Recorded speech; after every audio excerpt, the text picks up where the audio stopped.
Okay, so this is the first series of videos I'm going to do. This one might be a little bit longer just because I might cover some miscellaneous stuff, but the series will be DR9 versus. So here's my Pyro Boom mortar tubes, DR9 and DR11. So of course everybody knows canisters go here and the smaller festival balls and whatnot go here. They always said on their website, they basically said when in doubt go DR11.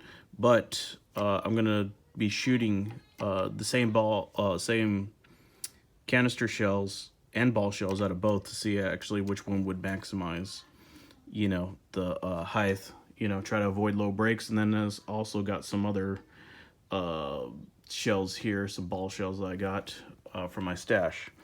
So we're gonna put this DR11 up. We're gonna try this DR9. The first up will be, let me see here, this will be an Anarchy shell. And that fits, even with the fuse uncoiled. It's not bad.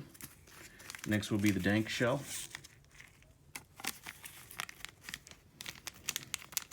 A little tight fit, but goes all the way in. Let's see here, let me tap it in, see if it can go any deeper.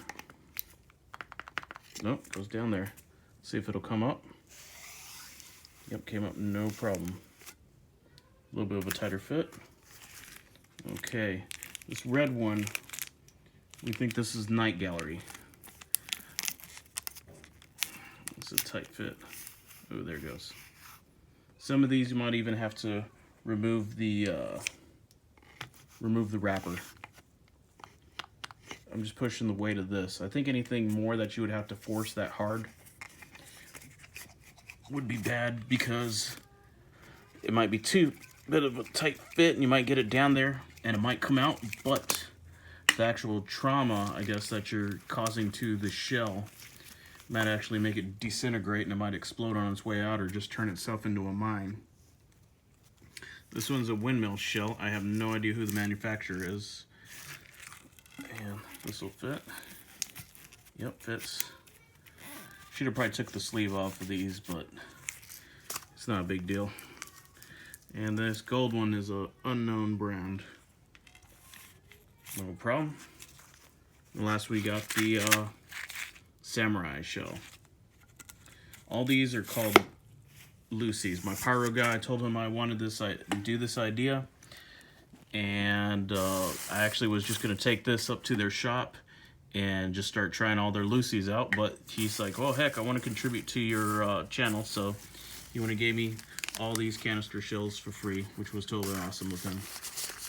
All right, that being said, we're going to compare, I guess, the shells that or the tubes that are supplied with the ball shells that most people buy.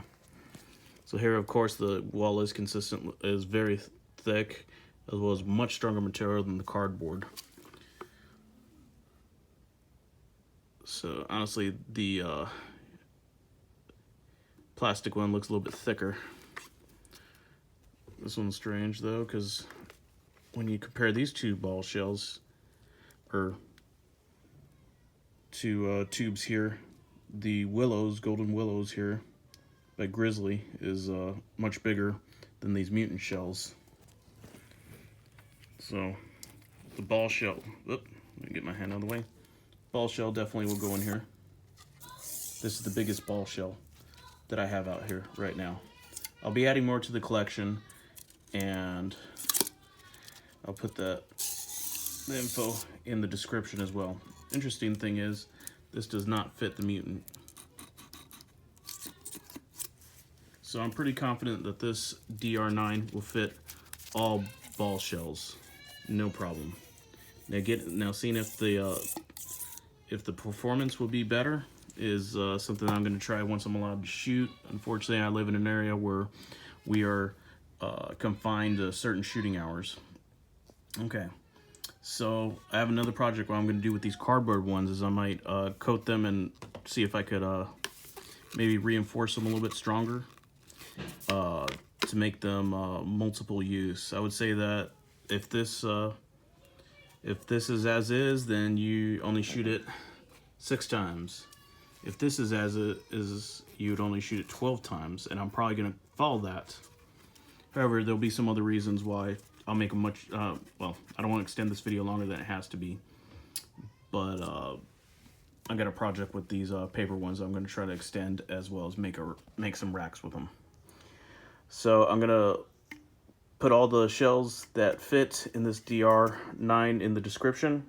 Now, and this will be DR9 versus number 1, and then number 2 will be once I get my hands on some more canister shells. I'm going to add that, and then I will include the old list on top of the new list, which will be the master list. So every new video that is done will have all the information from the previous videos. So, you know, if I put out 2 very quickly, then it's like, hey, why don't you just skip to the next one and get that master list on what fits the DR9s. All right, and if anybody has any suggestions, or you know what fits and what doesn't fit, please go on ahead and put it in the comments, so we all can at least, you know, learn from each other on that. And also, I'm going to put the DR9 versus series. I'm going to keep that all together. I'm also going to keep the launching all together. So when I got enough canister shells that are the same, I'm going to be launching them out of the DR9 and the DR11 at the same time, hopefully with different effects so we can judge that, as well as ball shells from both. And we're going to see which has the best performance. On the side note, no, this video is getting too long, but I was kind of surprised about this. The festival balls are actually miniature canister shells by Boomer. Take a look. I was actually thinking I'd have more to compare to, but nope, these are mini canister shells. And there is totally a way this is going to fit in here to where it's like ridiculous. So definitely a big size difference. So these are mini shells. And I'm sure they're like the mini balls that other, same diameter, mini balls that other manufacturers make. One more interesting thing, we got a, fiberglass. Got a fiberglass tube here, which is kind of cool. I think, you know, if there's any manufacturers watching, doubt it, but still, if these were made out of fiberglass, that would be totally awesome as well. I think that should be a move that we should do. All right, out.